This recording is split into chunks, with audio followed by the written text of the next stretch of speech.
open the pod bay doors.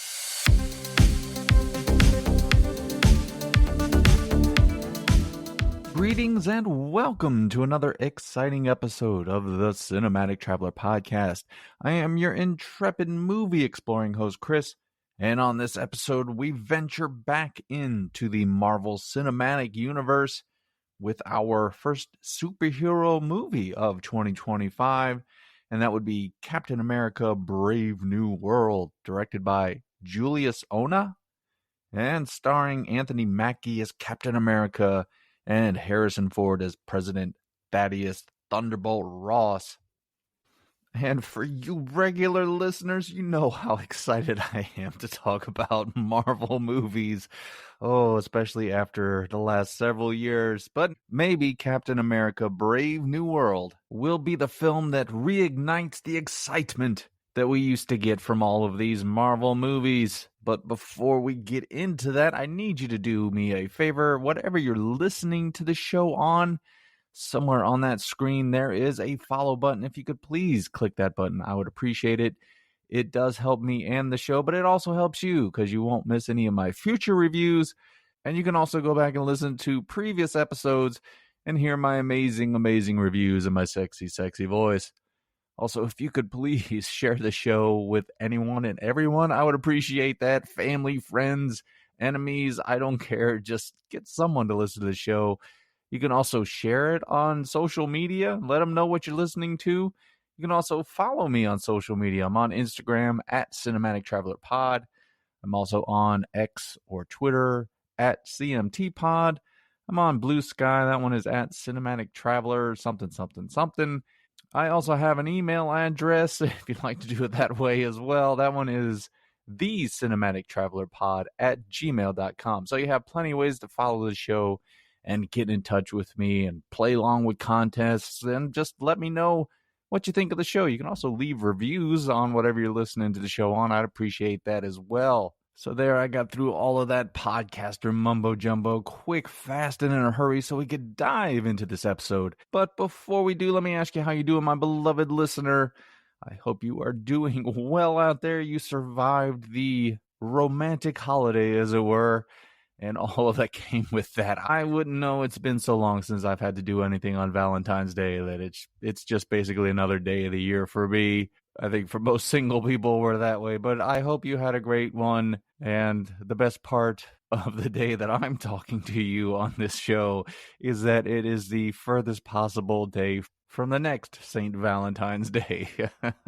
But I do hope you're doing well, and I know you're so excited to hear about this movie. I'm so excited to talk about it. Actually, I'm trying to think if there's anything else I want to talk about before we get to this, and I really don't have it. So let's go ahead and dive in.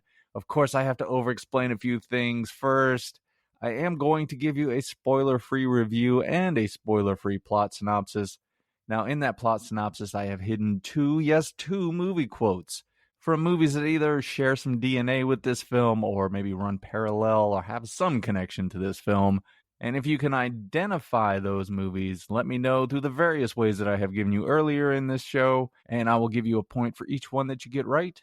At the end of the month, I add up all the points, and whoever wins gets to pick a movie for me to review next month. Or if you're just listening from time to time, first of all, shame on you. And second of all, you can just play along and let me know you're out there listening. I would appreciate that as well.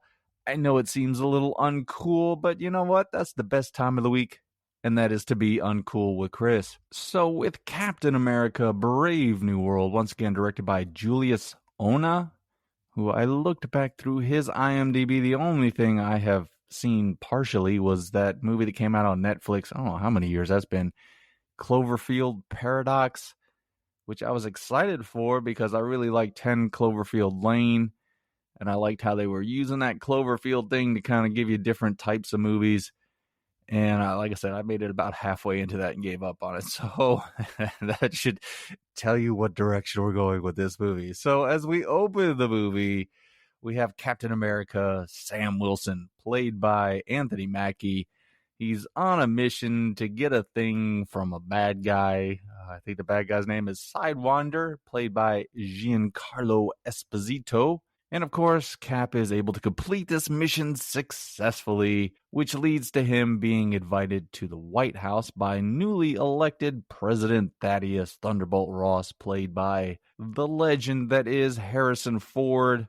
Now, Cap is allowed to bring a few friends with him to this meeting. He brings his sidekick, the new Falcon, Joaquin Torres, played by Danny Ramirez, along with a former super soldier from the Korean War, as well as a friend of Sam's, Isaiah Bradley, played by Carl Lumbly. Now, at this meeting with the president, we learn that the giant celestial being from the Eternals. Do you remember that movie? Yeah, neither do I. You don't remember the big stone celestial sticking out of the ocean? Yeah, I know. It's weird they bring that back in this movie, but there it is. So we find out that it's full of adamantium, a substance that is stronger than vibranium and perfect to use on quick-healing Canadians with claws.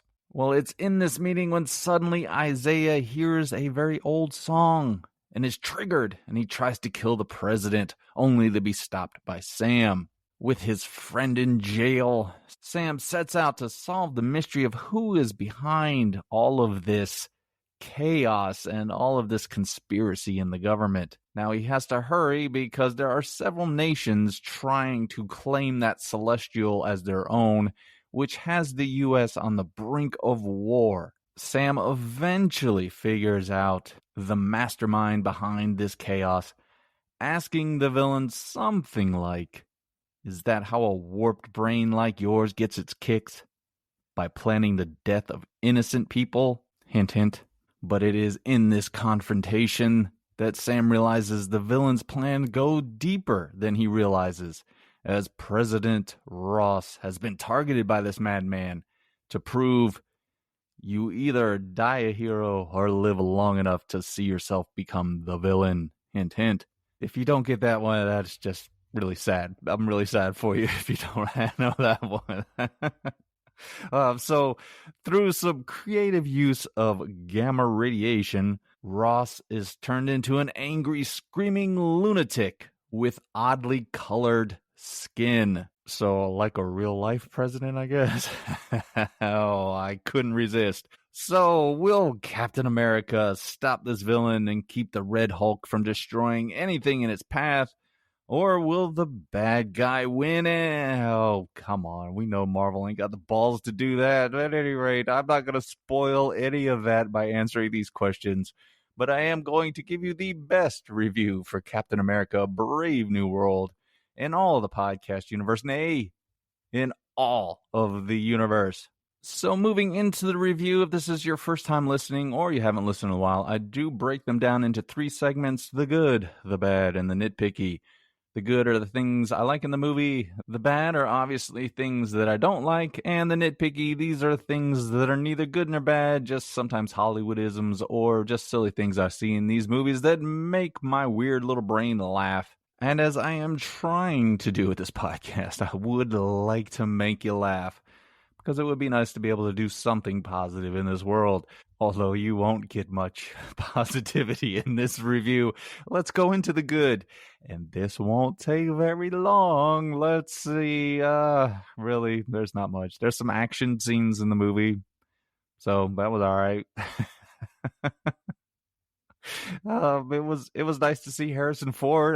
Like I said, I'm a big fan of his. I grew up at a time when he was the hero. He played Indiana Jones, of course, Han Solo. Not only Han Solo, but Han Solo in my favorite movie of all time, The Empire Strikes Back. Was there any character ever in any piece of fiction as cool as Han Solo in The Empire Strikes Back? Let me answer that question for you. No, there wasn't. There's Han Solo in The Empire Strikes Back and everybody else. He was in it. It was good to see him. Still going at 80-some years old. Collected a check. Good for you, Harrison.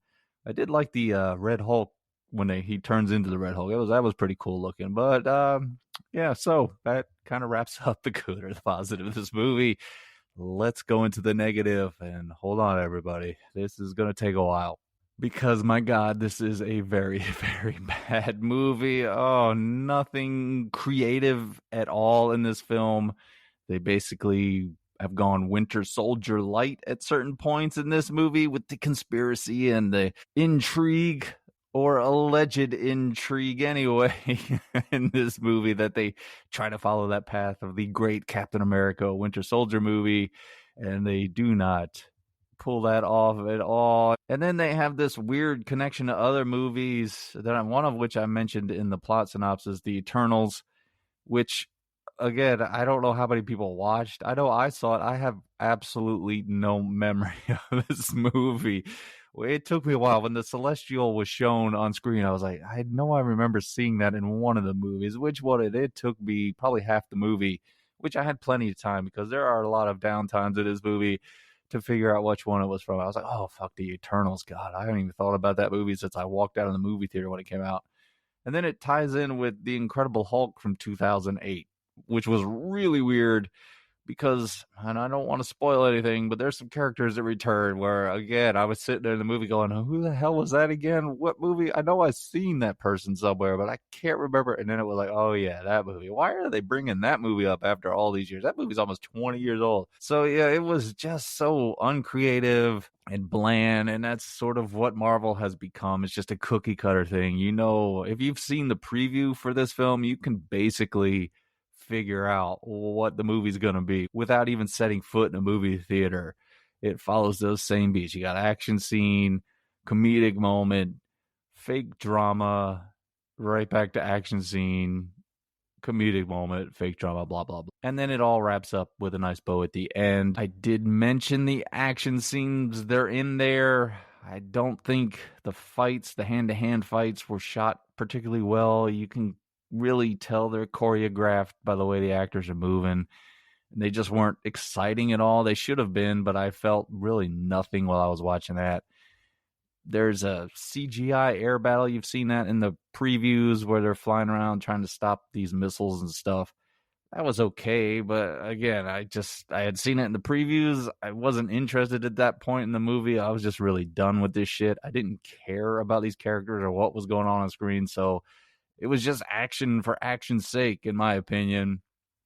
Then you have the Red Hulk stuff, which feels very tacked on at the end of this movie, just so they could have the Red Hulk fight this Captain America. I don't know. It was so weird to have him in this movie fighting Sam Wilson, Captain America, because I don't know if you know, I didn't know it, to be honest with you.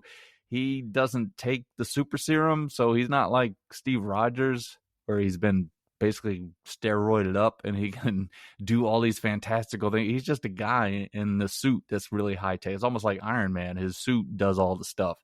It kind of has the technology of Black Panther suit where it absorbs the energy from things around it and then pushes it back out, and it's bulletproof and has AI and all that shit in it. But yeah, it was like, okay, why is this guy fighting Red Hulk? You would think he would just crush Sam Wilson. He doesn't have any powers or anything. You know, he's not super fast or super strong.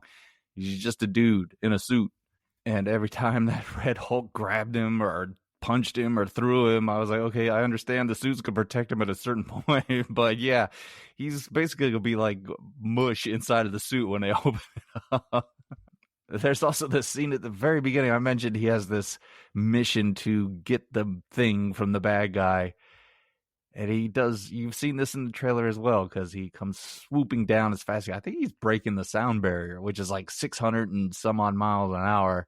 And he lands, and then he goes, wait for it. And then like the force of the breaking the sound barrier or whatever, it hits the guys and they go flying. I'm thinking, I don't care how strong that suit is, your knees would shatter because you're just a guy. You know, I understand, like, I'm a big Batman fan. And I understand Batman is just a guy in a suit and is kind of built to protect him, but he's also not flying 600 some odd miles an hour straight to the ground. So yeah, some of that stuff was, oh god, it was tough. It was also funny in that scene because he lands and he fights these guys. He does that sonic boom, and then everybody's shooting and they're fighting, and then they cut to the villain Sidewinder, and he's got hostages, and he's like surprised when Captain America shows up. And I'm just sitting there going, you know, all that happened right outside of this building that you're in. It's not like he was stealthy in his approach. So there's a lot of dumb stuff in the action scenes, but there is action. I'll give it that. But following along with dumb stuff, it's just all over the place in the movie. This script, and I know I've heard there's been reshoots. This thing's got like 5 or 6 writers on it. I don't know. They were reshooting it all, I guess, all the way up. It seems like all the way up to when I walked in the movie theater. I have expected the actors to walk out and finish the movie right there in front of me. But you could tell that it's just stuff doesn't look right on the screen. You got ADR lines where they've added it in later to try to make stuff up and make it sense. I think I read where Giancarlo Esposito was actually added in on the reshoots, and he's only there to kind of give the obvious statements and the obvious clues as to who the guy is or where the villain is and all that stuff. And it's really not a very good character. I like Giancarlo Esposito, but he seems to be playing the same type of character all the time, and it's just bland at this point. And again, you sit there and watch the movie and you're like, why does this guy hate Captain America? Because he wants to kill him. I gotta kill Captain America. You're like, okay, why? Well, what is your point in this movie? Why are you here? And the only thing I can come up with is they watched the movie and went, oh shit, we need somebody to explain to Captain America what's going on, because Captain America clearly isn't smart enough to figure shit out. And of course, that moves into the next weakness in the film, but that is the villain, the main villain. Again, I don't want to spoil things, but when you find out who it is, it's going to take a minute. You're going to go, wait a minute, who? What? And he looks ridiculous. His motivations are very dumb. The plan makes no sense. If you sit down and think about this plan and what would have to happen in order for him to succeed, it's just a mounting layer of obstacles. And he's supposed to be super smart. I get that. But at the same time, I was like, okay, that's really taking some risks on the electoral process in the United States. But as I mentioned, he's supposed to be super smart, but nothing is really that clever in what he does. Everything has to be explained in this movie. God, there is so much exposition and characters giving exposition. The first 10 or 15 minutes of the movie are nothing but exposition outside of that one action scene. You have big chunks of it where you have to get caught up, because I guess you had to watch, what is it, the Falcon and Winter Soldier TV show on Disney Plus. I remember watching like the first episode and I never finished it after that. So I had no idea some of these characters of what was going on. So they had to kind of catch you up with that. They had to remind you of things, like I said, with the Eternals and that Celestial, as well as the Incredible Hulk, what happened in that movie. So half the movie is just them explaining stuff so you understand what's going on. And then at the end, you get this nice exposition dump from Captain America telling President Ross, or ex-President Ross, oh, spoiler alert, what happened and how everything is just wrapped up at the end, like a TV show. He's like, okay, this is all done, and this happened, and that happened, and ta-da, the movie's over. And I'm just like, oh my God, was this written for a 5-year-old? Because this is stupid. It's just a dumb, God, it's just a dumb movie. Oh my God. How can Marvel spend as much money as they do on these films, and it's just shit? God, I'm so tired of watching them. You know, and I hate to be this way, but I used to be excited. I remember my daughter, she was big into the Marvel movies. And we used to get so excited when these movies came out. And we would stay for the post-credit scenes and try to figure out what the next movie was going to be and where things were going to go and why this character was introduced and what happens next. Now I can't give two shits for these movies. I didn't stay for, there's a post-credit scene. I have no idea what happened because I got out of there as fast as I could. I just don't care. And there's nothing in this movie to make you care. I didn't care about the characters. I don't understand the motivations for the villains. I don't understand why the main villain wants to kill Captain America. Maybe because he's in the way, I guess, because he has nothing to do with what happened between that character and Thunderbolt Ross from earlier. So, God, whoever wrote this is just an asshole. So these 5 writers that did this movie and the director, Julius Ona, I don't know if they were ever in the same room together. Did they ever talk to each other about this movie or what's going to happen? Or do they even get that? Do they just get told, hey, go shoot some scenes and we'll put it together once it's done? I don't know. So, yeah, the villains are weak. The plot's weak. The dialogue's weak. Of course, you've got the stupid Marvel comedy that has to pop. There's this scene where it's supposed to be very emotional. and it's Captain America, Sam Wilson, kind of coming to grips with being chosen by Steve Rogers and how he doesn't feel like he should have been, and a character shows up to kind of reassure him that he was, and there's a reason for it. And there is some emotion to it. And that scene was one of the better scenes where I was like, okay, we see some acting going on here. This is nice. And then, of course, you got to get the Marvel comedy right at the end. You're like, no, could we just not have ended the scene there and moved on? It's just, God, it's just, can you tell I'm completely over Marvel movies? I hate them at this point. And I feel bad about that. Let's see, the acting. I feel bad for Anthony Mackie. I don't know I don't know how much to blame the actors. I'm not gonna lie to you. Like I said, this thing has been reshot and re-edited, and the story's changed so many times. I don't know how as an actor you could even do that, especially when you're the star of the movie. But for some reason, I just really didn't. I don't want to say didn't like his performance. It was just kind of bland. He doesn't really carry the movie like he should. And I like Anthony Mackie. I liked him as the Falcon. I liked him being chosen as Captain America. I was excited to see what he could do with the role. I've seen him in other movies, and he's a good actor, and he's got some charisma. Here, he has nothing. He's just kind of there. And again, I don't know how much of that is because he probably walked in on Monday, and the movie was one direction. It walked in Tuesday, like, no, we're doing this kind of movie now. He's like, oh, shit, I don't know what's going on here. Probably most of his scenes were shot in a green screen room where it was just him by himself. So, yeah, if he's going to be the star of the movie, he just really didn't pull it off for me. I will say again, he gets let down. I wish they'd have just let him have a fun Captain America movie instead of trying to make this Winter Soldier and have all this stuff in it. Maybe just give him sort of a villain. You could have had that Sidewinder villain. He could have been the main villain, and Captain America just has to go stop him from doing whatever. It could have been basic, but it could have been fun. You could have had the Marvel fun with it and let him grow into being Captain America and let the audience get used to having a new Captain America. Give him something fun to do, and then your next movie could be more serious or go in a different direction. That's what they did with the first one. They let you meet Chris Evans as Captain America and learn his whole story and fight Red Skull, and it was just kind of a basic movie, but a fun movie.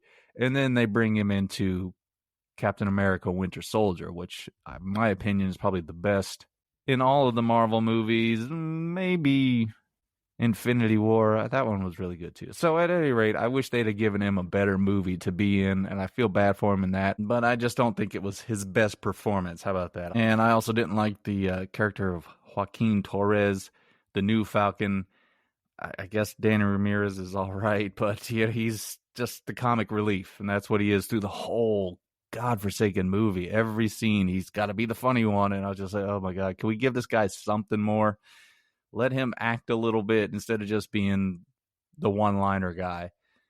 There's another, I forgot to mention this. There is an actress in this movie, oh, bless her heart. Her name is Shira Haas, and she plays Ruth Batsaraf, I think, something like that. She's an Israeli, but she used to be one of the Black Widows. She was trained as a Black Widow.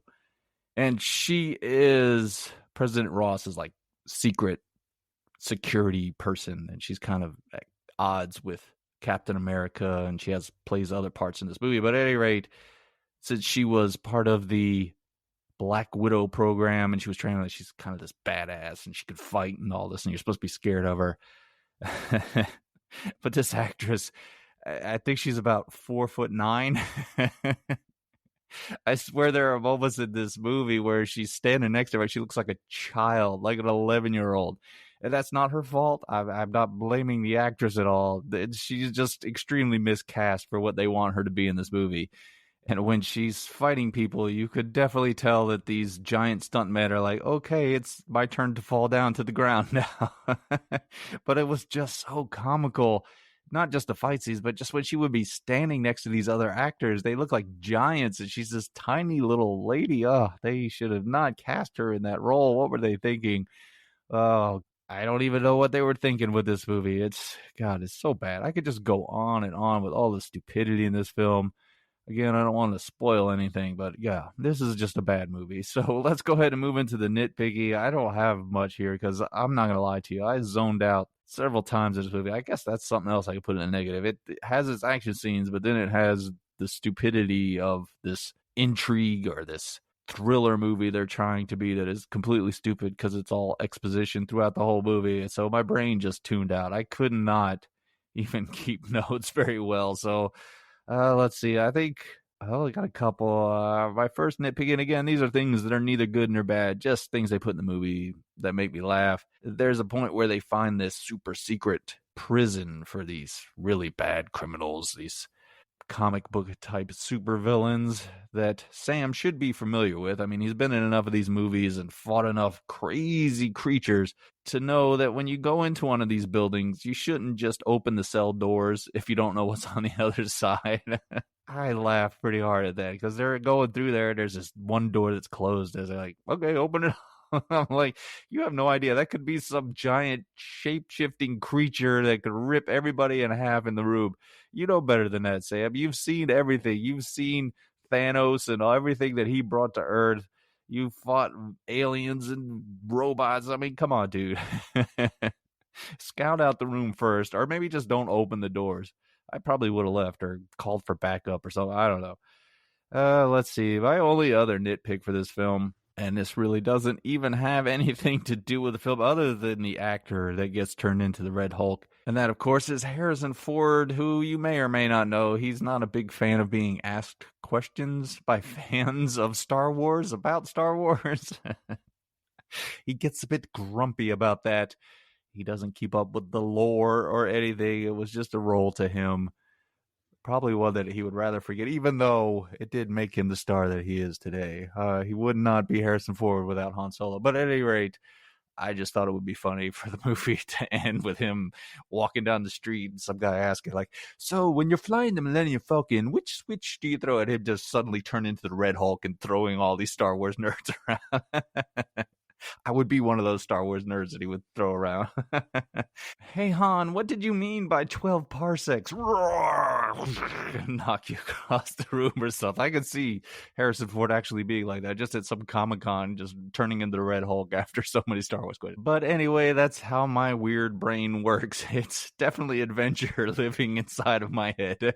That's why I'm single. Nobody can handle this. Nobody can handle this. So overall, my final thoughts for Captain America, Brave New World. If you couldn't tell, I could not stand this movie. I'm not trying to be a snob. As I mentioned earlier, I used to love going to see Marvel movies. Part of it was because my daughter was always with me and we had a good time with that. But also because they were fun, they were enjoyable, they were exciting. I liked the characters, they made sense. Now it's just slop. It's just garbage they throw up on the screen and hope something sticks. And I really don't have any excitement for the next Marvel movie or any Marvel movie after that. I was borderline excited for the new Fantastic Four movie, but after watching this movie, I don't really feel any hope for that. I don't care what comes next. I've said it before. I think the biggest mistake Marvel made was after Avengers Endgame. They should have just stopped with the Avengers. Because they had picked up the rights to the X-Men, they should have just gone right into an X-Men movie before they tried to tie everything back in with the Avengers, instead of just drifting along with all these horrible movies. But no one from Marvel asked my opinion on that. But I am giving you my opinion on this movie. Skip it. Don't watch it. Don't watch it when it comes on whatever stream, probably Disney Plus in a week and a half. It's not a good movie. It's bad. Anthony Mackie, you deserved better than this. You really did. Hopefully, moving forward, they'll give you a decent movie to be in so that we can enjoy you as Captain America. I think you would make a really good one if they would ever just let you be a hero in these movies instead of this shit that they keep throwing you in. So, yeah, pass on this one. It was a disappointment, and my expectations were low. So that should tell you how bad this movie is. So that wraps up my review. If you made it this far into the show, I must have done something right. And again, if I did, please follow the show, give me a rating, a review, play along with the movie quote trivia contest. You could pick a movie for me to review next month. So that's exciting, right? Speaking of exciting, come back for my next episode. Should be out Wednesday or Thursday. I'll be doing my streaming surprise episode where I try to find something on a streaming service to watch and give you a review on. And this one will probably be a surprise for both of us because I haven't found anything yet. But I will, I promise. And I'll be back with another amazing review. Before I go, I just want to thank you for taking the time out of your day to listen to my show. I tell everyone I know I've got the smartest and sexiest audience in all the podcast universe, and you never fail to live up to those high standards, especially you. Yeah, I don't know what you're doing, and you know who I'm talking to. Oh, you are looking so good. Chef's kiss, baby. Now, as you are traveling around on this blue and green ball, bouncing through the cosmos, I need you to do one thing for me. Go out there and do that voodoo that you do so well. Punch it!